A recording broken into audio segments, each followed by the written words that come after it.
ഇന്ന് കർത്താവിൽ ആശ്രയിച്ച് വചനധ്യാനത്തിനായിട്ട് എടുത്തിരിക്കുന്ന വേദഭാഗം മത്തായി എഴുതിയ സുവിശേഷം അതിൻ്റെ 12-ാം അധ്യായം അതിൻ്റെ 50-ാമത്തെ വാക്യം. Matthew chapter 12 verse 50.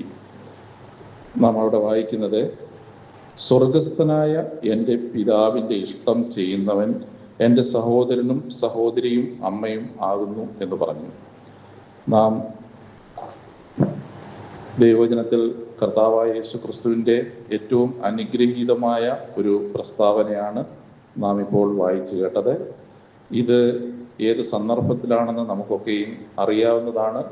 കർത്താവായ യേശു ക്രിസ്തുവിൻ്റെ അമ്മയും സഹോദരന്മാരും കർത്താവായ യേശു ക്രിസ്തുവിനെ കാണുവാൻ ആഗ്രഹിച്ചുകൊണ്ട് വരുമ്പോൾ അത് ചെന്ന് ഒരു വ്യക്തി അകത്ത് ചെന്ന് പറയുമ്പോൾ കർത്താവ് യേശു ക്രിസ്തു ശിഷ്യന്മാരെ ചൂണ്ടിക്കൊണ്ട് ആദ്യം പറയുന്നത് നാം ശ്രദ്ധിക്കണം. അത് 49 ശിഷ്യന്മാരുടെ നേരെ കൈ നീട്ടി, ഇതാ എൻ്റെ അമ്മയും എൻ്റെ സഹോദരന്മാരും എന്ന് പറഞ്ഞു. അത് നമുക്ക് കേവലം ശിഷ്യന്മാരെ ചൂണ്ടിക്കൊണ്ട് പറഞ്ഞത് അമ്മയും സഹോദരന്മാരും ആകുന്നു എന്നാണ് പറഞ്ഞത്. എന്നാൽ നാം ഇപ്പോൾ വായിച്ചു കേട്ട വേദഭാഗം ശിഷ്യന്മാരെ ചൂണ്ടിക്കൊണ്ടല്ല പറഞ്ഞത്. പിന്നെ പറയുകയാണ്, സ്വർഗസ്ഥനായ എൻ്റെ പിതാവിൻ്റെ ഇഷ്ടം ചെയ്യുന്നവൻ എൻ്റെ സഹോദരനും സഹോദരിയും അമ്മയുമാകുന്നു. ആദ്യം പറഞ്ഞപ്പോൾ അമ്മയും സഹോദരന്മാരും ആകുന്നു എന്നാണ് പറഞ്ഞത് ശിഷ്യന്മാരോടെ. പക്ഷെ ഈ പറഞ്ഞത് കർത്താവായ യേശു ക്രിസ്തു ലോകമെമ്പാടുമുള്ള കർത്താവായ യേശു ക്രിസ്തു വിശ്വസിക്കുന്ന എല്ലാവരെയും ഉദ്ദേശിച്ചാണ് ഈ രണ്ടാമത് പറഞ്ഞിരിക്കുന്ന ഈ 50-ാമത്തെ വാക്യം പറഞ്ഞിരിക്കുന്നത്.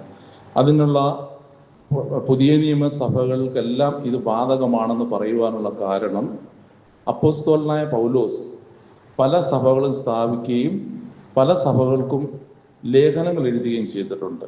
എന്നാൽ അപ്പോസ്തലനായ പൗലോസ് സ്ഥാപിക്കാത്തതും ഒരിക്കലും അവിടെയുള്ള സഭയിലെ ആളുകളെ കാണാത്തതുമായ ഒരു സഭയ്ക്ക് പൗലോസ് ലേഖനം എഴുതുമ്പോൾ അവരെ എങ്ങനെയാണ് വിശേഷിപ്പിച്ചത് എന്ന് നോക്കുമ്പോൾ നമുക്ക് മനസ്സിലാകും, ഇത് കർത്താവായ യേശു ക്രിസ്തു നമ്മളെ പോലുള്ള വരുവാനിരിക്കുന്ന ആ കർത്താവിൽ വിശ്വസിക്കുന്നവർക്ക് വേണ്ടി എഴുതിയതാണെന്ന്. അതിനായിട്ട് നമുക്കൊരു വേദഭാഗം എടുക്കാം. കൊലോസ്യ ലേഖനം അതിൻ്റെ 1-ാമത്തെ അധ്യായം 1-ാമത്തെ വാക്യം.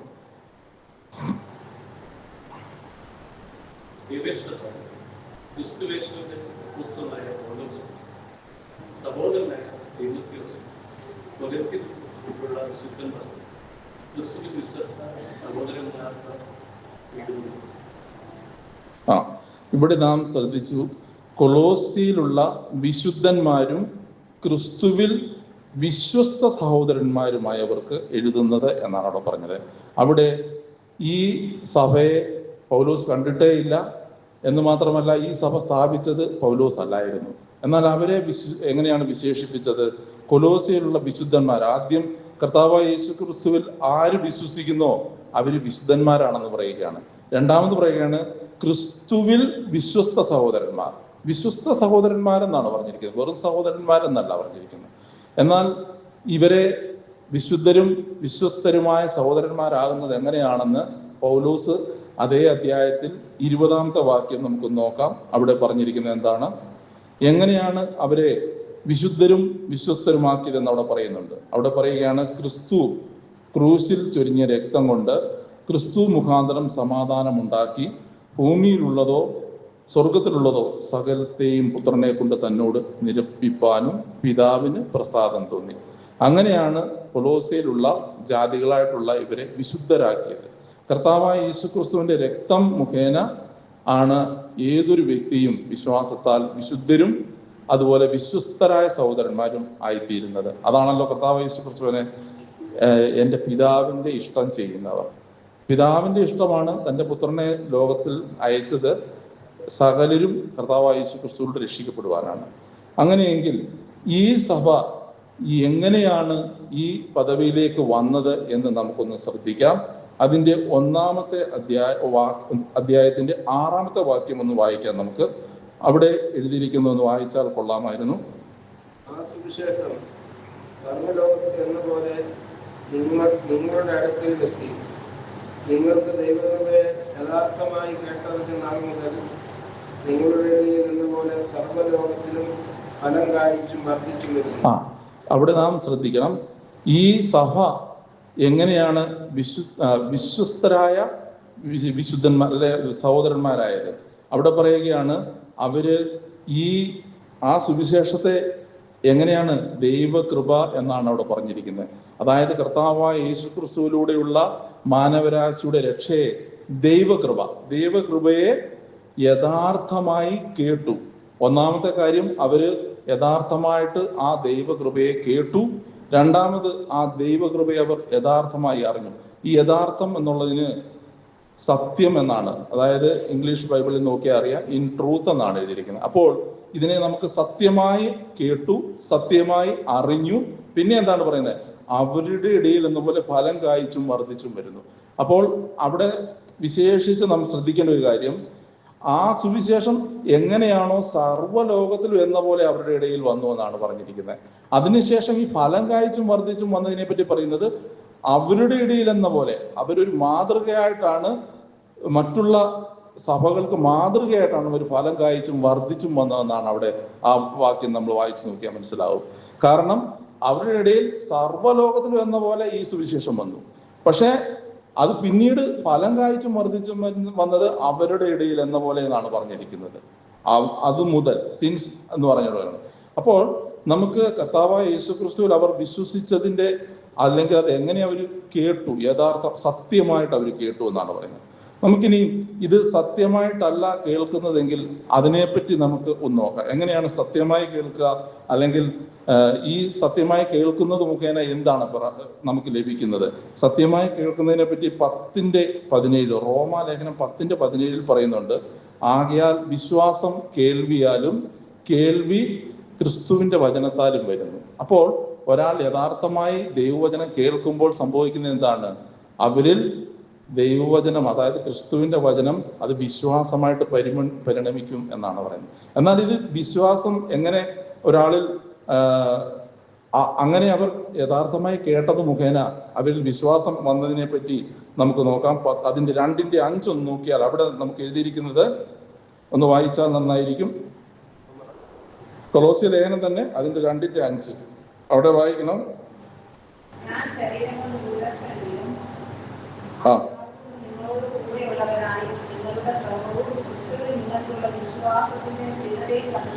അതെ. അപ്പൊ അവരിൽ എന്താണ്? അവർ യഥാർത്ഥമായി, അതായത് സത്യമായി കേട്ടത് കൊണ്ട് അവരിൽ നിങ്ങളുടെ ക്രമവും ക്രിസ്തുവിൽ നിങ്ങൾക്കുള്ള വിശ്വാസത്തിന്റെ സ്ഥിരതയും കണ്ട് സന്തോഷിക്കുന്നു എന്ന് പറയുന്നത്. അപ്പോൾ അവർക്കൊരു ക്രമം വന്നു എന്നാണ് അവിടെ പറയുന്നത്. അതായത് ജാതികളായിരിക്കുന്ന വ്യക്തികൾ ക്രമം കെട്ട ജീവിതം നയിക്കുന്നവരാണെന്ന് നമുക്കറിയാം.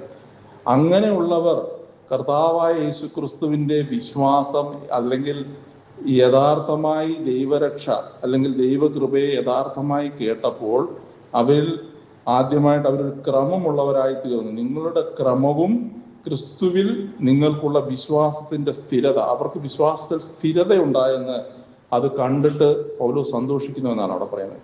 രണ്ടാമത്, അവര് സത്യമായി അറിയുമ്പോൾ എന്താണ് അവർക്ക് ലഭിച്ചതെന്ന് നമുക്ക് നോക്കാം. അത് 1:3 1:3 പറയുന്നത് എന്താണെന്ന് നമുക്ക് നോക്കാം. സുവിശേഷത്തിന്റെ സത്യവചനത്തിൽ നിങ്ങൾ മുമ്പ് കേട്ടതായി സ്വർഗത്തിൽ നിങ്ങൾക്ക് സംഗ്രഹിച്ചിരിക്കുന്ന പ്രത്യാശ നിമിത്തം മതി. അവിടെ പറയുകയാണ്, അവര് യഥാർത്ഥമായിട്ട് അറിഞ്ഞപ്പോൾ, അല്ലെങ്കിൽ സത്യമായിട്ട് അറിഞ്ഞപ്പോൾ അവർക്ക് പ്രത്യാശയുണ്ടായി. ആ പ്രത്യാശ എന്ന് പറയുന്നത് സ്വർഗത്തിൽ സംഗ്രഹിച്ചിരിക്കുന്ന പ്രത്യാശ എന്നാണ് അവിടെ പറഞ്ഞിരിക്കുന്നത്. നമ്മൾ മനുഷ്യര് ഈ ലോകത്തിൽ നമ്മൾ കർത്താവായ യേശുക്രിസ്തു വിശ്വസിക്കുമ്പോൾ നമ്മളുടെ പ്രത്യാശ സ്വർഗത്തിൽ സംഗ്രഹിച്ചിരിക്കുന്ന ഒരു പ്രത്യാശയാണ് കൊലോസ്യർ സഭയിലുള്ളവർക്ക് ഉണ്ടായതെന്നാണ് അവിടെ പൗലോസ് പറയുന്നത്. മൂന്നാമതായി, അവരുടെ ഇടയിൽ ഫലം കായ്ച്ചു വന്നു എന്ന് നമ്മൾ വായിച്ചു. അത് 1:4 നമുക്ക് കാണാം. അവിടെ പറയുന്നത്, ക്രിസ്തുയേശുവിൽ നിങ്ങളുടെ വിശ്വാസത്തെയും സകല വിശുദ്ധന്മാരോടും നിങ്ങൾക്കുള്ള സ്നേഹത്തെയും. അപ്പോൾ അവർ യഥാർത്ഥമായിട്ട് ഫലം കായ്ച്ചത് എന്താണ്? അവരിൽ ഫലം കായ്ച്ചത്, അവർ സകല വിശുദ്ധന്മാരോടും നിങ്ങൾക്കുള്ള സ്നേഹത്തെയും കുറിച്ച് ഞങ്ങൾ കേട്ടു. അവര് സകല വിശുദ്ധന്മാരെയും സ്നേഹിക്കുന്നു എന്നുള്ള ഒരു ഫലം അവരിൽ കാണുവാനിടയായി. അത് ഒന്നുകൂടെ നമുക്ക് അതിന്റെ 8 നോക്കുമ്പോൾ 8-ാമത്തെ വാക്യത്തിൽ പറയുന്നുണ്ട്, ക്രിസ്തുവിന്റെ വിശ്വസ്ത ശുശ്രൂഷകരും നിങ്ങൾക്ക് ആത്മാവിനാലുള്ള സ്നേഹം ഞങ്ങളോട് അറിയിച്ചു എന്ന് പറയുന്നുണ്ട്. എപ്പഫ്രാസ് എന്ന ഒരു സുവിശേഷകനാണ് ഇവരെ പറ്റി പൗലോസിനെ അറിയിക്കാൻ പോയത്. അദ്ദേഹം ഇവർക്ക് ആത്മാവിനാലുള്ള സ്നേഹം, ഇവര് വെറും ബാഹ്യമായിട്ടുള്ള സ്നേഹമല്ല, ഇവർക്ക് മറ്റുള്ള സകല വിശുദ്ധന്മാരോടും നിങ്ങൾക്കുള്ള സ്നേഹത്തെ പറ്റി പറഞ്ഞ ശേഷം അത് എങ്ങനെയാണ്, അത് ആത്മാവിനുള്ള സ്നേഹമാണെന്നാണ് ഇവിടെ പറഞ്ഞിരിക്കുന്നത്. ഇങ്ങനെ കർത്താവായ യേശുക്രിസ്തുവിൽ യഥാർത്ഥമായി കേട്ട് സത്യമായി കേട്ട് സത്യമായി അറിഞ്ഞ് ഫലം കായ്ച്ച ഇങ്ങനെയുള്ളൊരു സഭയിലേക്ക് ചില ദുരുപദേശങ്ങൾ കടന്നു വന്നതായിട്ട് പൗലോസിനെ അറിയിക്കാനാണ് എപ്പഫ്രാസ് റോമിൽ കാരാഗ്രഹത്തിലായിരുന്ന പൗലോസിന്റെ അടുക്കിലേക്ക് ചെല്ലുന്നതും ഈ സഭയെ പ്രബോധിപ്പിച്ചെഴുതുന്ന ഒരു ലേഖനം കൂടിയാണ് കൊലോസ്യർ പ്രതിനിധി ലേഖനം. ഇവിടെ രണ്ടു തരം രണ്ട് ദുരുപദേശങ്ങളാണ് ഇവരുടെ ഇടയിൽ കടന്നുകൂടിയത്. ഒന്നാമത്തേത് അവരോട് പറഞ്ഞത്, കൃപയ്ക്കധീനരാകിയാൽ സ്വയം നിയന്ത്രണമൊന്നും കൂടാതെ ശരീരത്തിന്റെ മോഹങ്ങൾക്കൊത്ത് ജീവിക്കാമെന്ന ഒരു പഠിപ്പിക്കൽ ഇവരുടെ ഇടയിലേക്ക് കടന്നു വന്നു. ചില ദുരുപദേഷ്ടാക്കൾ കടന്നു വന്ന് ഇങ്ങനെ പറഞ്ഞു, അതായത് ന്യായപ്രമാണ ലംഘനം നടത്താമെന്ന രീതിയിൽ. എന്നാൽ നമുക്കറിയാം, നാം വിശ്വാസം മൂലം കൃപയാൽ രക്ഷിക്കപ്പെട്ടുവെങ്കിലും കൃപയാലാണ് രക്ഷിക്കപ്പെട്ടതെന്ന് വെച്ചാൽ നമുക്ക് കൃപ കൊണ്ട് നമുക്ക് സർവ്വസ്വാതന്ത്ര്യം ലഭിച്ചു എന്നല്ല, നമുക്ക് എന്ത് പാപവും ചെയ്യാമെന്നുള്ളതിന്റെ ലൈസൻസ് അല്ല രക്ഷ എന്നുള്ളത്. അപ്പൊ ഇവരെ ഇങ്ങനെ പഠിപ്പിക്കുന്ന ചിലര് കടന്നു വന്നു. അതായത് കൃപയ്ക്ക് അധീനരായിട്ട് നമുക്ക് ശരീരങ്ങളുടെ മോഹങ്ങൾക്കൊന്നും ഇനി കടിഞ്ഞാടേണ്ട ആവശ്യമില്ല എന്ന് പറഞ്ഞ ചില കാര്യം. രണ്ടാമത്തെ പഠിപ്പിയിൽ യഹൂദ മത അനുഷ്ഠാനങ്ങളൊക്കെ ആചരിക്കണമെന്നും ഈ ആഹാരം കഴിക്കുന്നതും അതുപോലെ വാവ് ഇങ്ങനെയുള്ളവയൊക്കെ 2:16 അതിനെപ്പറ്റി വിശദമായിട്ട് എഴുതിയിട്ടുണ്ട് ഈ അധ്യായത്തിൽ തന്നെ. അപ്പോൾ ചില ഭോജന നിയമങ്ങളൊക്കെ ആചരിക്കുന്നത് വഴിയാണ് രക്ഷ ആകാൻ ഇതും ചെയ്യണമെന്ന് അവരെ പഠിപ്പിക്കുന്ന ചില ഉപദേഷ്ടാക്കന്മാരും അവരുടെ ഇടയിൽ കടന്നു വന്നു. എന്നാൽ അത് രണ്ടുമല്ല ഇതിന് രക്ഷയ്ക്ക് ആധാരമെന്ന് അവരെ പഠിപ്പിക്കുവാൻ പൗലോസ് അവർക്ക് ഈ ദുരുപദേശത്തിൽ നിന്നും ഈ വിശുദ്ധന്മാരെ എങ്ങനെയാണോ ആ കൊലോസ്യർക്ക് അവർക്ക് ചില ഉപദേശങ്ങൾ, അതായത് ചില പ്രബോധനങ്ങൾ എഴുതുകയുണ്ടായി. അത് നമുക്ക് അതിന്റെ 2-ാമത്തെ അധ്യായം 4-ാമത്തെ വാക്യത്തിൽ നമുക്ക് നോക്കാം. അവിടെ പറയുന്നത്, വശീകരണ വാക്കുകൊണ്ട് അത് 1-ാമത്തെ കാര്യം പറഞ്ഞിരിക്കുന്നത്, വശീകരണ വാക്കുകൊണ്ട് ആരും നിങ്ങളെ ചതിക്കരുത്. നമുക്കറിയാം, ഇത്ര നല്ല ഒരു വിശുദ്ധന്മാരുള്ള സഭയിലേക്ക് വശീകരണം കൊണ്ട് ചതിക്കാതിരിക്കാൻ നിങ്ങൾ ശ്രദ്ധിക്കണമെന്നാണ് പറഞ്ഞത്. എന്താണ് വശീകരണം കൊണ്ട് ചതിക്കുക? അതിന്റെ ഒരു ഉദാഹരണം നമുക്ക് നോക്കാം. ഉൽപ്പത്തി പുസ്തകം 3-ാം അധ്യായം അതിന്റെ 1-ാമത്തെ വാക്യം. അവിടെ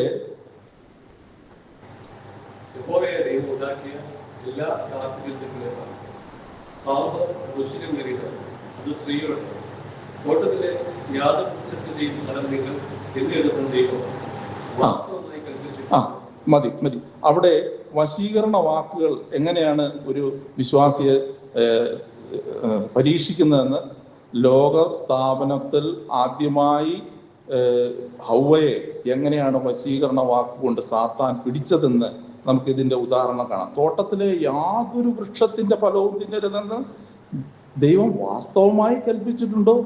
ഇങ്ങനെ ഒരു വശീകരണ വാക്ക് ഹൗവയോട് ചോദിച്ചു അവളെ അതിനകത്തിൽ, അതായത് ഹൗവയെ അതിനകത്തിൽ പെടുത്തുന്നത്. 2:8 നമുക്ക് നോക്കാം. അവിടെ എന്താണ് പറഞ്ഞിരിക്കുന്നത്?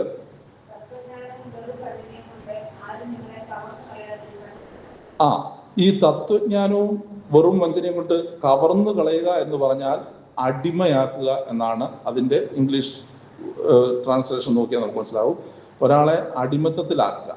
എങ്ങനെയാണ് അതിന്റെ ഒരു ഉദാഹരണം 3:3 ഉൽപ്പത്തി 3:3 നമുക്ക് നോക്കാം. അവിടെ ഹൗവ പറയാ, എന്നാൽ തോട്ടത്തിലെ സകല വൃക്ഷങ്ങളുടെയും ഫലം ഞങ്ങൾക്ക് തിന്നാം, തോട്ടത്തിന്റെ നടുവിലുള്ള വൃക്ഷത്തിന്റെ ഫലം തിന്നരുത്, തൊടുകയും അരുത് എന്ന് ഞങ്ങൾ ദൈവം കൽപ്പിച്ചിട്ടുണ്ടെന്ന് പറഞ്ഞു. ദൈവം അങ്ങനെ കൽപ്പിച്ചിട്ടുണ്ടോ?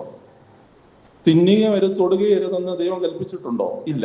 അപ്പം അവിടെ വെച്ച് തന്നെ അവളെ അടിമയാക്കി, അതായത് അവളെ കൊണ്ട് ഭോഷ്ക് പറയിപ്പിച്ചു. നമുക്കറിയാം, യോഹന്നാൻ എഴുതിയ ലേഖനത്തിൽ കർത്താവ് യേശുക്രിസ്തു 8:44 പറയുന്നുണ്ട്. ആ പിശാചിനെ പറ്റി പറയാം, ഭോഷ്ക് പറയുന്നവനും അതിന്റെ അപ്പനുമാകുന്നതാണ്. അപ്പം ഇതിന്റെ തുടക്കം തന്നെ എങ്ങനെയാണ് ഹൗവയെ ആദ്യം വശീകരണ വാക്കുകൊണ്ട് ആ ഒരു ചോദ്യം ചോദിച്ച് അവളെ കുടുക്കി. അതിനുശേഷം അവൾ ഉത്തരം പറഞ്ഞപ്പോൾ അതിനകത്തിൽ അവൾ കള്ളവ് പറഞ്ഞു. കളവാണല്ലോ പറഞ്ഞത്. അങ്ങനെ പകുതി അവളെ അധീനയാക്കി. അതിനുശേഷം 3-ാമത്തെ കാര്യം 2:18 നോക്കാം നമുക്ക്. അനന്തരം യഹോവയായ ദൈവം അല്ല, അതല്ല. ആ, അതെ, അതെ. ആ, ആ. ഉം.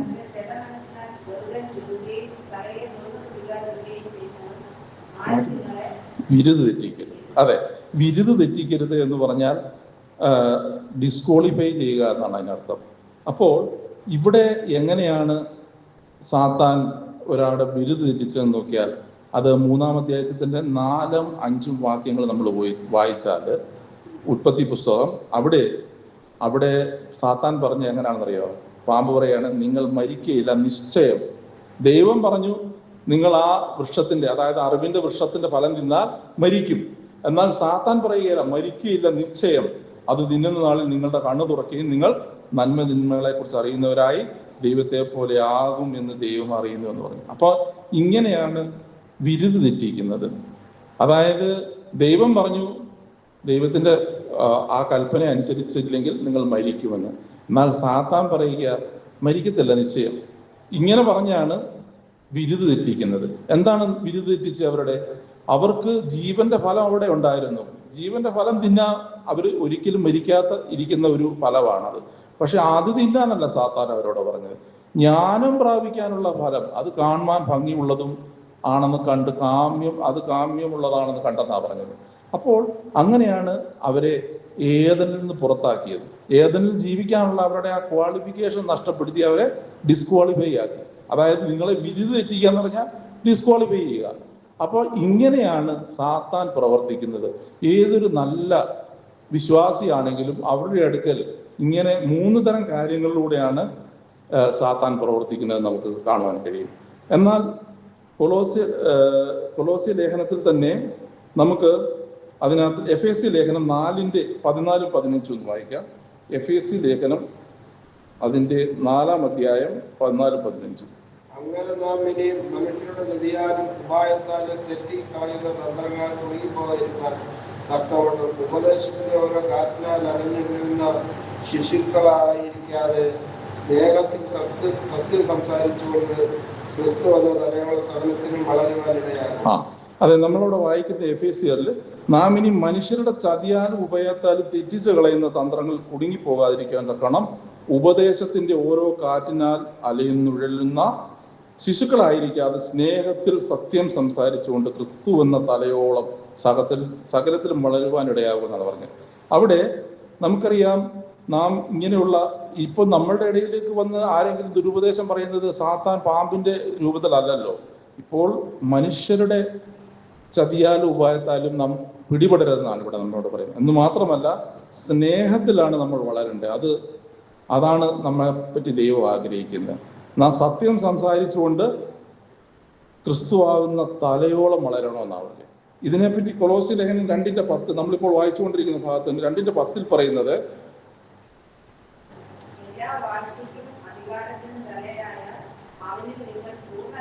പരിപൂർണരായിരിക്കുന്നു. പൂർണ്ണരല്ല, പരിപൂർണരായിരിക്കുന്നു. ക്രിസ്തു ദൈവത്തിന്റെ ആ തേജസ്സാണ്. അല്ലെങ്കിൽ അവിടെ പറയുന്നത് ക്രിസ്തു സർവസമ്പൂർണതയുമാണ് ക്രിസ്തുവിൽ വസിക്കുന്നത്. അങ്ങനെയെങ്കിൽ ആ ക്രിസ്തുവിൽ ആശ്രയിക്കുന്ന നമ്മൾ പരിപൂർണരാണെന്നാണ് 2:10 നമ്മൾ വായിക്കുന്നത്. എല്ലാ വാഴ്ചകൾക്കും അധികാരത്തിനും തലയായ യേശു ക്രിസ്തുവിൽ നിങ്ങൾ പരിപൂർണരായിരിക്കുന്നു എന്നാണ് അവിടെ പറയുന്നത്.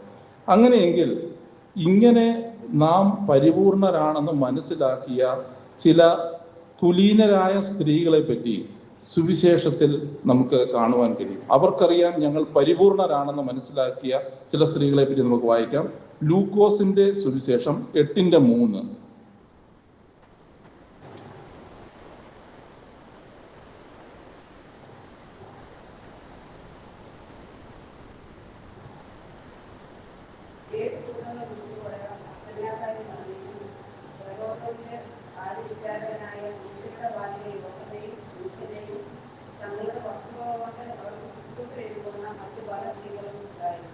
അപ്പൊ അവിടെ നമുക്ക് പറഞ്ഞിരിക്കുന്ന അവർ കുലീനരാണെന്ന് പറയാനുള്ള കാരണം ഹേരോദാവിന്റെ കാര്യവിചാരകനാണെന്നാ പറയുന്നത്. ഈ യോഹന്ന എന്ന് പറയുന്ന സ്ത്രീ, പിന്നെ സൂസന്ന, പിന്നെ മറ്റു പല സ്ത്രീകളും തങ്ങളുടെ വസ്തുവക കൊണ്ട് കർത്താവിനെ ശുശ്രൂഷിച്ചുകൊണ്ട് കർത്താവിനെ അനുഗമിച്ചവരാണ്.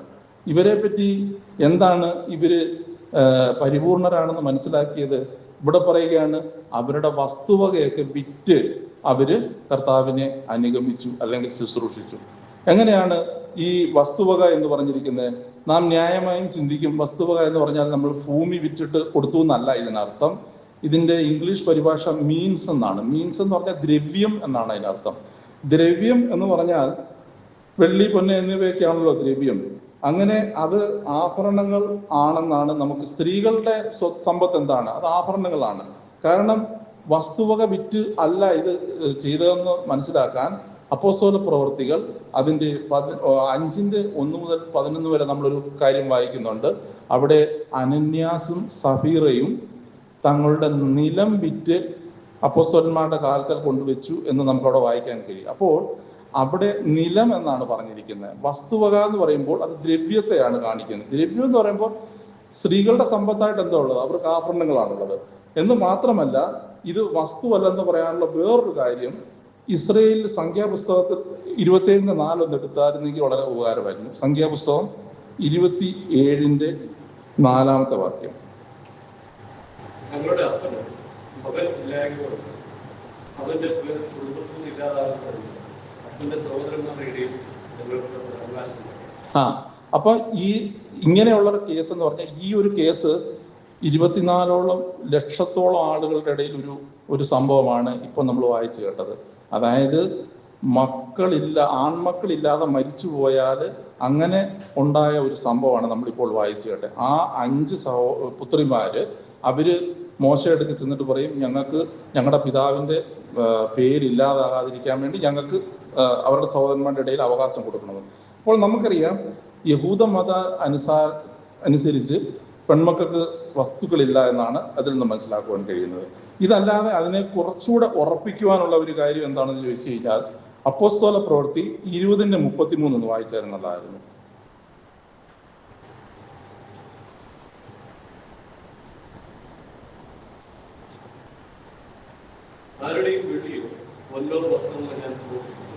മോഹിച്ചിട്ടില്ല, എൻ്റെ മുട്ടിനും എന്നോട് കൂടെയുള്ളവർക്കും വേണ്ടി ഞാൻ ഈ കൈകളാൽ അധ്വാനിച്ചു എന്ന് നിങ്ങൾ തന്നെ അറിയുന്നുവല്ലോ.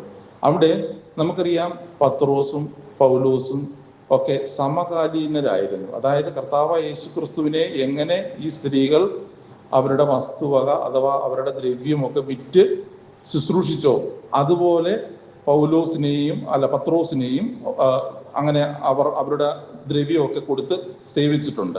പക്ഷെ പൗലോസ് ഇവിടെ വ്യത്യസ്തമായിട്ടാണ് എഴുതുന്നത്. കാരണം പത്രോസ് സഭയെ മുടിച്ച ഒരാളായിരുന്നു എന്ന് മാത്രമല്ല, പത്രോസിനെ പേടിയായിരുന്നു അന്ന് ക്രിസ്ത്യാനികൾക്ക്.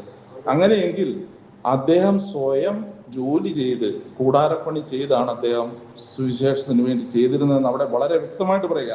അപ്പൊ അവിടെ അദ്ദേഹം വ്യക്തമാക്കുന്നത് എന്താ? മറ്റുള്ളവരുടെ കൂട്ട്, അതായത് മറ്റു അപ്പോസ്തലന്മാർക്ക് വെള്ളിയും പൊന്നും കൊടുത്ത്, വെള്ളിയോ പൊന്നോ ഞാൻ ആഗ്രഹിക്കുന്നില്ലെന്നാ പറഞ്ഞത്.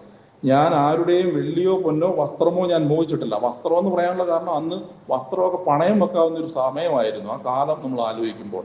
അങ്ങനെയെങ്കിൽ അങ്ങനെ ഈ പൗലോസിന്റെ ഒരു പ്രത്യേകത, പൗലോസ് സ്വയം ജോലി ചെയ്ത് ശുശ്രൂഷയ്ക്ക് വേണ്ടി പൈസ കണ്ടെത്തിയവനും തൻ്റെ കൂടെയുള്ളവർക്കും വേണ്ടി താൻ അങ്ങനെയാണ് ഈ പൈസ കണ്ടെത്തിയെന്നാണ്. അപ്പൊ ഇതിൽ നിന്ന് നമുക്ക് മനസ്സിലാക്കുവാൻ കഴിയും, ഈ സ്ത്രീകൾ തങ്ങളുടെ ആഭരണങ്ങളൊക്കെ വിറ്റ് ദൈവത്തെ അനുഗമിച്ച ആദ്യത്തെ ആഭരണങ്ങൾ ഉപേക്ഷിച്ച ദൈവമക്കളായിരുന്നു, അല്ലെങ്കിൽ വിശ്വാസ സ്ത്രീകളായിരുന്നു, മാന്യ സ്ത്രീകളായിരുന്നു എന്ന് നമുക്ക് മനസ്സിലാക്കുവാൻ കഴിയും.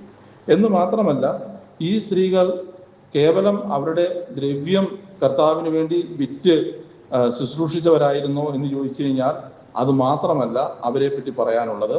അവരെ പറ്റി പറയുകയാണെങ്കിൽ അവര് കർത്താവായ യേശുക്രിസ്തുവിനെ ക്രൂശിക്കുന്നിടം വരെ ഇവർ പിൻചെന്നിരുന്നു കർത്താവായ യേശുക്രിസ്തുവിനോടൊത്ത്. അതായത് ലൂക്കോസിന്റെ സുവിശേഷം 23:49 നമുക്ക് അത് കാണുവാൻ കഴിയും.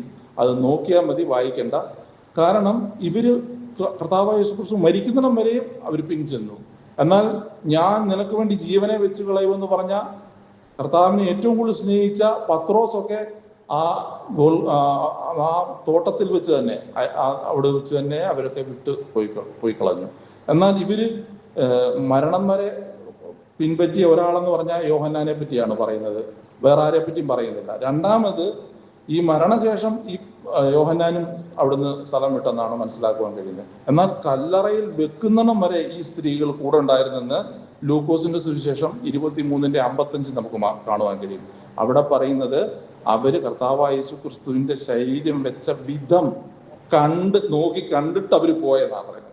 എന്ന് മാത്രമല്ല, കർത്താവായ യേശു ക്രിസ്തു പഠിപ്പിച്ച 12 ശിഷ്യന്മാരിൽ ഒരാൾ മരിച്ചുപോയി. 11 പേരുണ്ടായിരുന്നവരെ കർത്താവായ യേശു ക്രിസ്തു 3.5 വർഷം പഠിപ്പിച്ചത്, ഞാൻ യഹൂദന്മാരാൽ പിടിക്കപ്പെടും, ജാതികളുടെ ഇടയിൽ കയ്യിൽ ഏൽപ്പിക്കപ്പെടും, അവരെന്നെ കൊല്ലും, ഞാൻ കുരിശിക്കപ്പെടും, അടക്കപ്പെടും, ഉയർത്തെഴുന്നേൽക്കുമെന്ന് പറഞ്ഞ ഈ കർത്താവിന്റെ ഉയർപ്പിനെ പറ്റി ഈ ശിഷ്യന്മാർക്ക് ആർക്കും ഒരു ചിന്തയുമില്ലായിരുന്നു. എന്നാൽ 24:1 ലൂക്കോസിന്റെ സുവിശേഷം, അവര് ഒരുക്കി വെച്ച സുഗന്ധദ്രവ്യവും എടുത്തുകൊണ്ട് അതിരാവിലെ കല്ലറയ്ക്കൽ ചെന്നു എന്നാണ് ഈ സ്ത്രീകളെ പറ്റി പറയുന്നത്. അപ്പൊ ഈ സ്ത്രീകള് നമ്മുടെ ഭാഷയിൽ പറഞ്ഞ നല്ല ധൈര്യമുള്ളവരായിരുന്നു.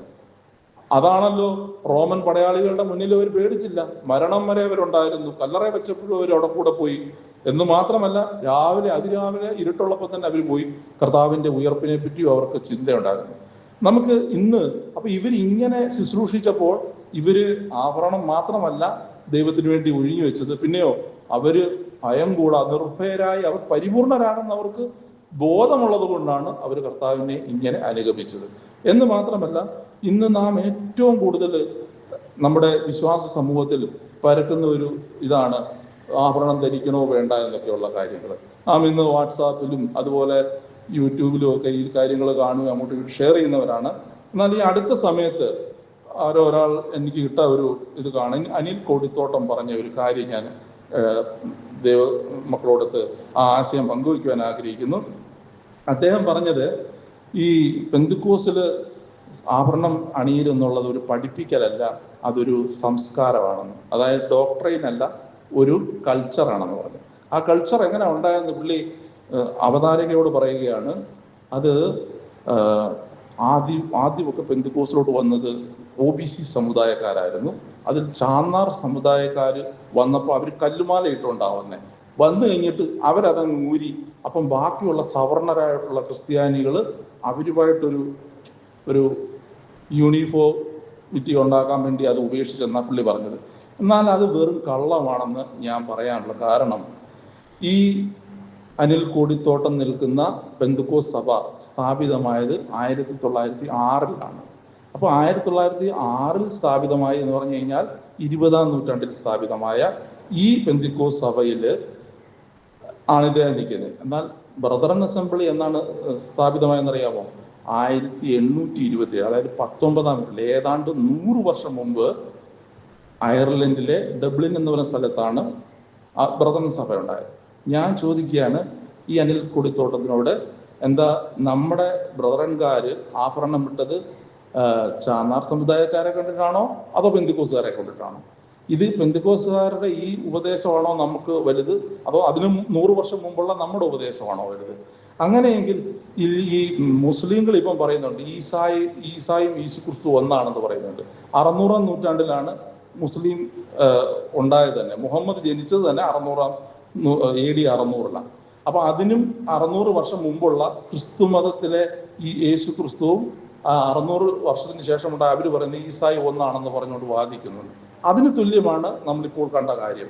എന്ന് മാത്രമല്ല, ഇതിനോട് ബന്ധപ്പെട്ട് ഒരു വാക്യം കൂടെ വായിക്കുവാൻ ആഗ്രഹിക്കുന്നത്, എഫേസ്യ ലേഖനം, കൊളോസ്യ ലേഖനം 3:12-14 വാക്യം. നമ്മളിപ്പോൾ വായിച്ചുകൊണ്ടിരിക്കുന്ന ഭാഗത്തിനാണ് 3:12-13. അവിടെ പറയുന്നത്,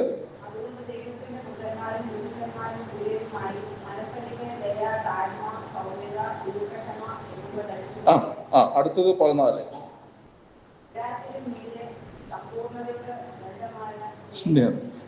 ഇവിടെ ദൈവവചനം നമ്മെ ഓർമ്മപ്പെടുത്തുന്നത് നമുക്ക് ധരിക്കേണ്ടത് എന്താണെന്ന് ഇവിടെ ഈ കൊളോസ്യ ലേഖനത്തിൽ അവരെ പറഞ്ഞ് മനസ്സിലാക്കുകയാണ്. ദൈവത്തിന്റെ വൃതന്മാരാണ് നാം, കർത്താവായ യേശുക്രിസ്തുവിന്റെ രക്തത്താൽ വീണ്ടെടുക്കപ്പെട്ടവരാണെന്ന് നമ്മൾ വായിച്ചു തുടക്കത്തില്. അതായത് ജാതികളായിരുന്ന നമുക്ക് ദൈവത്തോട് ശത്രുത്വമായിരുന്നു. എന്നാൽ കർത്താവായ യേശുക്രിസ്തുവിന്റെ രക്തത്താൽ നമ്മെ ആ ദൈവകൃപയിലേക്ക് കൊണ്ടുവന്നിരിക്കുകയാണ്. അപ്പോൾ നമ്മൾ എന്താണ് ധരിച്ചുകൊണ്ട് പോകണമെന്ന് പറഞ്ഞിരിക്കുന്നത്? മനസ്സലിവ്, ദയ, താഴ്മ, സൗമ്യത, ദീർഘക്ഷമ എന്നിവ ധരിച്ച് എല്ലാറ്റിലും മീതെ സമ്പൂർണതയുടെ ബന്ധമായ സ്നേഹം ധരിപ്പിൻ എന്നാണ് അവിടെ പറഞ്ഞിരിക്കുന്നത്. രണ്ടാമതായിട്ട് ഒരു വാക്യം കൂടി എടുത്ത് വായിക്കണം. എഫേസ്യ ലേഖനം 4:22 മുതൽ 24 വരെയുള്ള വാക്യം. 4 മുമ്പിലത്തെ നടപ്പ് സംബന്ധിച്ച് ചതിമുഖങ്ങളാൽ വഷളായി പോകുന്ന പഴയ മനുഷ്യനെ ഉപേക്ഷിച്ചു നിങ്ങളുടെ ഉള്ളിലെ ആത്മാവ് സംബന്ധമായി പുതുക്കം പ്രാപിച്ചു സത്യത്തിന്റെ ഫലമായ നീതിയിലും വിശുദ്ധിയിലും ദൈവാലയവും സൃഷ്ടിക്കപ്പെട്ട പുതുമനുഷ്യനെ ധരിച്ചുകൊള്ളു. ഇതാണ് ദൈവത്തിൽ ആശ്രയിക്കുന്നവർക്ക് പറഞ്ഞിരിക്കുകയാണ്. സത്യത്തിന്റെ ഫലമായ നീതിയിലും വിശുദ്ധിയിലും ദൈവത്തിന്റെ അനുരൂപരായി സൃഷ്ടിക്കപ്പെട്ട പുതുമനുഷ്യനെ ധരിച്ചുകൊള്ളുവാനാണ് ഇവിടെ പറയുന്നത്. എഫേസ്യർ 5:8 പറയുന്നുണ്ട്, മുമ്പേ നിങ്ങൾ ഇരുളായിരുന്നു, ഇപ്പോഴോ കർത്താവിൽ വെളിച്ചമാകുന്നു എന്നാണ് പറഞ്ഞത്. ഈ വെളിച്ചം എന്ന് പറഞ്ഞാൽ വെട്ടം എന്നാണ് അർത്ഥം. വെളിച്ചവും വെട്ടവും ഒക്കെ ഒന്ന് തന്നെയാണ്. ഈ വെട്ടമെന്ന് പറഞ്ഞതുകൊണ്ട് ഈ ആശയത്തെ അനുസ്മരിപ്പിക്കുന്ന ലോകപരമായ ഒരു കാര്യം ഞാൻ ദൈവത്തിന് ശ്രദ്ധയിൽപ്പെടുത്തുവാൻ ആഗ്രഹിക്കുന്നു. കുറച്ച് മാസം മുമ്പ് ഒരു ഹിന്ദു സമുദായത്തിലുള്ള ഒരു ആളുടെ കല്യാണത്തിന് ഞാനും ജിൻസിയും ആമോസൂടെ പോയി. അപ്പോൾ ഞങ്ങൾ പോയപ്പോൾ ആ ബസ്സിനകത്ത് മുഴുവൻ ഒരു വീഡിയോ കോച്ചിനകത്ത് നിറയെ ഹിന്ദുക്കളാണ്, മുഴുവൻ ആഭരണം ധരിച്ചിരിക്കുകയാണ് എല്ലാവരും. അവർ കല്യാണത്തിന് പോകുമ്പം സ്പെഷ്യലായിട്ട് കുറച്ചുകൂടെ ഇട്ടുകൊണ്ടാണ് വരുന്നത്. അപ്പം ഞാനും ജിൻസിയും ആമോസേ ഉള്ളൂ ക്രിസ്ത്യാനികളായിട്ട് പ്രത്യേകിച്ച് ഇടാത്തവർ. ഈ ബസ്സിനകത്തിലോട്ട് കയറി കഴിഞ്ഞപ്പോൾ ഇതിനകത്തിൽ ഇട്ട സിനിമ ഏതാണെന്ന് അറിയാമോ? പൊന്മാൻ. പൊന്നെന്ന് പറഞ്ഞാൽ സ്വർണം, മാൻ മനുഷ്യൻ. അപ്പൊ അങ്ങനെ ഒരു സിനിമ ഇട്ടിട്ട് ആ സിനിമയ്ക്കകത്ത് ബേസിൽ ജോസഫാണ് നായകൻ. അവനൊരു ജുവലറി ഏജന്റായിട്ടാണ് ഇതിനകത്ത് അഭിനയിക്കുന്നത്.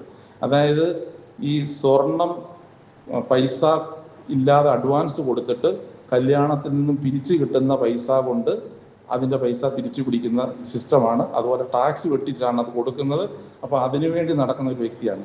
ഈ പൈസ ഇല്ലാതെ ഈ പിരിച്ച പൈസ ഉദ്ദേശിച്ചത്രയും കിട്ടാഞ്ഞപ്പോൾ ഈ പെണ്ണിന് ഒരു 15 പവൻ കൊടുത്തെങ്കിൽ 5 പവന്റെ പൈസയെ കിട്ടിയുള്ളൂ ഇദ്ദേഹത്തിന്. ഈ 10 പവൻ തിരിച്ചു പിടിക്കാൻ വേണ്ടി ഇദ്ദേഹം പോകുന്ന വളരെ ദുഷ്കരമായ, അതായത് മരണത്തെ മല്ലടിച്ചുകൊണ്ട് പോകുന്ന ഒരു സ്ഥലമാണ്. ഈ പെണ്ണിനെ കൊണ്ടുപോകുന്നത് തലവെട്ടി തുരുത്തി എന്ന് പറയുന്ന ഒരു സ്ഥലത്തോട്ടാണ്. അപ്പൊ ഈ പെണ്ണിനെ കൊണ്ട് പോയി സ്വർണവും പോയി. ഇവൻ ജീവൻ പണയപ്പെടുത്തി ഇവൻ അവിടെ പോകുന്നതും ഈ സ്വർണത്തിനെ പറ്റിയുള്ള ആ സിനിമ മുഴുവൻ സ്വർണത്തെ പറ്റിയുള്ള അടിയും പിടിയാണ്. എല്ലാം കഴിഞ്ഞ് ലാസ്റ്റില് ഈ പെണ്ണ് ഇവൻ ഈ സ്വർണം കരസ്ഥമാക്കി തിരിച്ച് ഈ വള്ളത്തെ കയറി വരുമ്പം ഈ വള്ളത്തിൽ ഈ പെണ്ണൂടെ വരട്ടെ എന്ന് ചോദിച്ച് അതിനകത്ത് കയറി അവനിരിക്കുന്നതിൻ്റെ നേരെ ഓപ്പോസിറ്റായിട്ട് കയറിയിരിക്കും. അവൾ ഓരോ ആഭരണം ഇങ്ങനെ അഴിച്ചുകൊണ്ടിരുന്നപ്പം അവൾ പറയും, എൻ്റെ സമാധാനം കളഞ്ഞ സാധനമായതെന്ന് പറയും. ആരും ഇനി എൻ്റെ ദേഹത്തെ പൊന്നളക്കണ്ട എന്ന് പറഞ്ഞിട്ട് അവൾ അത് ഊരും. അങ്ങനെ അവസാനം അവൾ കാതിലെ കമ്മലോട് ഊരി എല്ലാം ഊരി കഴിയുമ്പം ഈ അവളുടെ ഓപ്പോസിറ്റായിട്ടിരുന്ന ഈ കഥാനായകൻ അവളോട് പറയുക, സ്റ്റെഫി, ഇപ്പോഴാ നിനക്കൊരു വെട്ടം വന്നത്. അതായത് വെളിച്ചം വന്നതെന്ന് ദൈവവചനം പറയുന്നത് പോലെ ലോക മനുഷ്യരും അത് സിനിമയിൽ കാണിച്ചപ്പോൾ ഞങ്ങൾ വിചാരിച്ചു. അതുപോലെ പറയുകയാണ്, ഇപ്പോഴാ നിനക്കൊരു വെട്ടം വന്നത്. സത്യത്തിൽ പൊന്ന് തൊടാത്തപ്പോഴാ പെണ്ണിന് യഥാർത്ഥ ചന്തം, ഒരു പാളിച്ചയുമില്ല, പെർഫെക്റ്റ്, അതായത് പരിപൂർണയാണെന്ന് അവൻ ആ സീനിൽ കൂടെ പറയാം. ഇത്രയും നേരം ഈ സന്തോഷിച്ചിരുന്ന ഈ ആളുകളെല്ലാം ഈ ഡയലോഗ് കേട്ട് കഴിഞ്ഞപ്പോഴത്തേന് അവർക്കൊരു ചൂളൽ പോലെ തോന്നി. ഞങ്ങൾക്ക് വളരെ സന്തോഷവും തോന്നി. കാരണം ഞങ്ങൾ ഇതൊന്നും ധരിക്കാതിരിക്കുമല്ലേ. അപ്പൊ അതിൻ്റെ ഇതിവൃത്തം എന്ന് പറഞ്ഞാൽ ഒരു വ്യക്തി ഒരു വെട്ടം വന്നത് ഈ സാധനമെല്ലാം മാറ്റിയപ്പോഴാണെന്നാണ് ആ കഥാനായകൻ തന്നെ അതിനകത്ത് ഏറ്റവും ലാസ്റ്റ് ഡയലോഗാണ് ഈ പറഞ്ഞ് തീർക്കുന്നത്. അപ്പൊ ഞങ്ങൾക്ക് തന്നെ വളരെ സന്തോഷം ഉണ്ടായി അത് കേട്ടോ.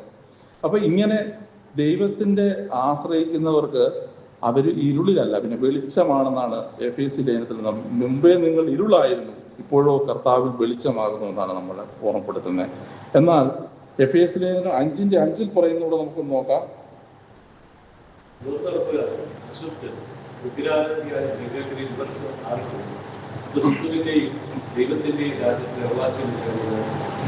അറിയുന്നുവല്ലോ. വിഗ്രഹാരാധിയായ ദ്രവ്യാഗ്രഹി എന്നാണ് അവിടെ പറയുന്നത്. അതായത് കർത്താവായ യേശുക്രിസ്തു അല്ലെങ്കിൽ ദൈവത്തിന്റെ കൽപ്പനയാണ് വിഗ്രഹ ആരാധന പാടില്ല എന്നത്.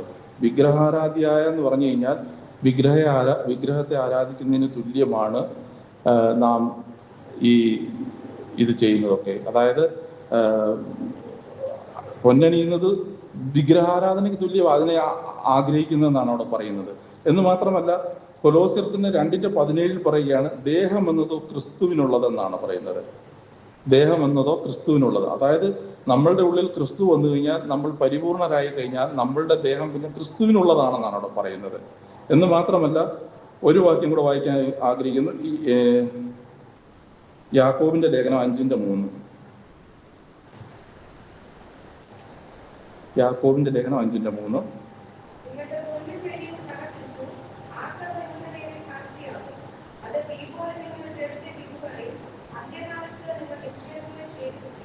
മതി. അവിടെ പറയുകയാണ്, അതായത് നിങ്ങളുടെ പൊന്നും വെളിയും കറ പിടിച്ചു, ആ കറ നിങ്ങളുടെ നേരെ സാക്ഷിയാകും, അത് തീ പോലെ നിങ്ങളുടെ ജഡത്തെ തിന്നുകളയുമെന്നാണ് പറയുന്നത്. എന്നാൽ നാം ദൈവത്തിൽ ആശ്രയിക്കുന്നവരായതുകൊണ്ട് നമുക്ക് ഇതിൽ നിന്നെല്ലാം രക്ഷ പ്രാപിക്കുവാൻ ദൈവം ചില കാര്യങ്ങളും തന്നിട്ടുണ്ട്. അതായത് നമ്മെ വിശ്വാസത്തിൽ നിന്നും പിന്നോട്ടം തിരിക്കുവാൻ നോക്കുന്ന ആ സാത്താനിൽ രക്ഷ പ്രാപിക്കുവാൻ എഫേസ്യ ലേഖനം 6:11 പറയുന്നത്, പിശാചിന്റെ തന്ത്രങ്ങളോട് എതിർത്ത് നിൽപ്പാൻ കഴിയേണ്ടതിന് ദൈവത്തിന്റെ സർവായുധ വർഗം ധരിച്ചുകൊള്ളും. അതായത് ദൈവം നമ്മളുടെ വിശ്വാസത്തിൽ കോട്ടം വരുത്തുവാൻ സാത്താൻ ശ്രമിക്കുമ്പോൾ നമുക്ക് എടുക്കേണ്ടത് എന്താണ്? ആർമർ ഓഫ് ഗോഡ്, അതായത് ദൈവത്തിന്റെ സർവായുധ വർഗം ധരിച്ചുകൊള്ളാം. അതിന്റെ 16 പറയുകയാണ്, 6:16, എല്ലാറ്റിനും മീതെ ദുഷ്ടന്റെ തീയമ്പുകളെ കെടുക്കുവാൻ തക്കവണ്ണം വിശ്വാസം എന്ന പരിചയം എടുത്തുകൊള്ളുവിൻ. അപ്പോൾ നമ്മളുടെ വിശ്വാസത്തിൽ നമ്മളെ കോട്ടം തട്ടുവാൻ നോക്കുമ്പോൾ നാം വിശ്വാസം എന്ന പരിചയം എടുത്തുകൊള്ളാനാണ് പറഞ്ഞത്. അത് ദൈവത്തിന്റെ സർവായുധ വർഗമാണ്. രണ്ടാമത് നമ്മളുടെ പ്രത്യാശയെ കെടുത്തുവാൻ നോക്കുമ്പോൾ എന്താണ് ചെയ്യേണ്ടത്? എബ്രായ ലേഖനം 6:19 വായിച്ചാൽ നന്നായിരുന്നു. അവിടെ നമ്മളുടെ പ്രത്യാശയെ വർദ്ധിപ്പിക്കുന്നതിനെ പറ്റിയാണ് അവിടെ പറഞ്ഞിരിക്കുന്നത്. ആരെങ്കിലും എടുത്ത് വായിച്ചാൽ വളരെ നന്നായിരുന്നു. എബ്രായ ലേഖനം 6:19.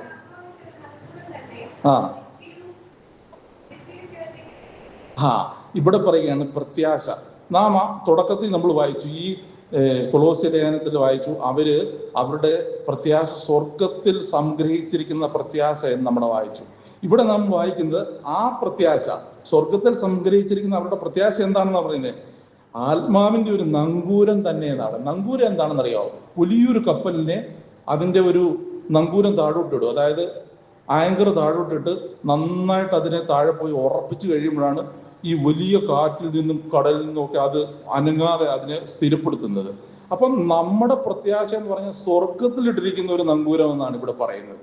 അതായത് കപ്പൽ എങ്ങനെ കടലിനടിയിൽ നങ്കൂരം ഇടുന്നതോ അത് സ്ഥിരമായിരിക്കണം, ഉറപ്പായിരിക്കണം. അതുപോലെ സ്ഥിരമായിരിക്കണം നമ്മുടെ പ്രത്യാശ. നമ്മുടെ പ്രത്യാശ സ്വർഗത്തിലാണ്. നമ്മൾ ആദ്യമേ വായിച്ചു കൊളോസ്യ ലേഖനത്തിൽ തുടക്കത്തിൽ നമ്മളുടെ സ്വർഗത്തിലെ പ്രത്യാശ എന്നാ പറഞ്ഞത്. അപ്പൊ ആ പ്രത്യാശ നമ്മൾ ഇട്ടിരിക്കുന്ന എവിടെ? തിരശീലയ്ക്ക് അകത്തേക്ക് കടക്കുന്നതാണ്. നമുക്കറിയാം, ദേഹം എന്ന തിരശീല ചിന്തിക്കൊണ്ട് നമ്മളൊരു പാട്ട് പാടിയായിരുന്നു, റീച്ചാൻ എടുത്ത പാട്ട്.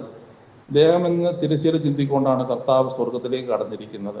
അപ്പൊ അവിടേട്ടാണ് നമ്മൾ, സ്വർഗത്തിലോട്ടാണ് നമ്മൾ നങ്കൂരം ഇട്ടിരിക്കുന്നത്. നമ്മുടെ വിശ്വാസം അല്ലെങ്കിൽ പ്രത്യാശ നമ്മുടെ ഇവിടെ സ്വർഗത്തിലേക്കാണ്.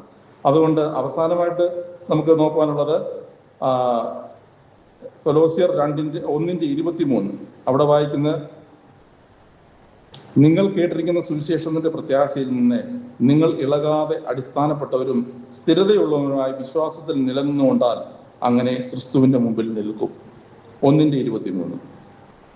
നിങ്ങൾ കേട്ടിരിക്കുന്ന സുവിശേഷത്തിന്റെ പ്രത്യാശയിൽ നിന്ന് നിങ്ങൾ ഇളകാതെ അടിസ്ഥാനപ്പെട്ടവരും സ്ഥിരമുള്ളവരുമായി നിന്നുകൊണ്ടാൽ അങ്ങനെ ക്രിസ്തുവിന്റെ മുമ്പിൽ നിൽക്കുമെന്നാണ് പറഞ്ഞിരിക്കുന്നത്. സമയം അല്പം അതിക്രമിച്ചു പോയി, ക്ഷമിക്കണം. ഈ വചനം നമുക്ക് മുന്നോട്ടുള്ള ജീവിതത്തിൽ വിശ്വാസം, പ്രത്യാശ, സ്നേഹം. വിശ്വാസം എന്നത് ദൈവത്തിന്റെ സർവായുധ വർഗമാണ്. പ്രത്യാശ എന്നുള്ളത് ആത്മാവിന്റെ നങ്കൂരമാണ്. സ്നേഹം എന്നത് ആത്മാവിന്റെ ഫലമാണ്. ഇത് നമ്മൾ ഉണ്ടാകുവാനും വർദ്ധിച്ചു വരുവാനും ദൈവം ഇടയാക്കട്ടെ. ഈ വചന കേൾവിയാൽ ദൈവത്തിന്റെ അതിപരിശുദ്ധമായ നാമം വാഴ്ത്തപ്പെടുമാറാകട്ടെ.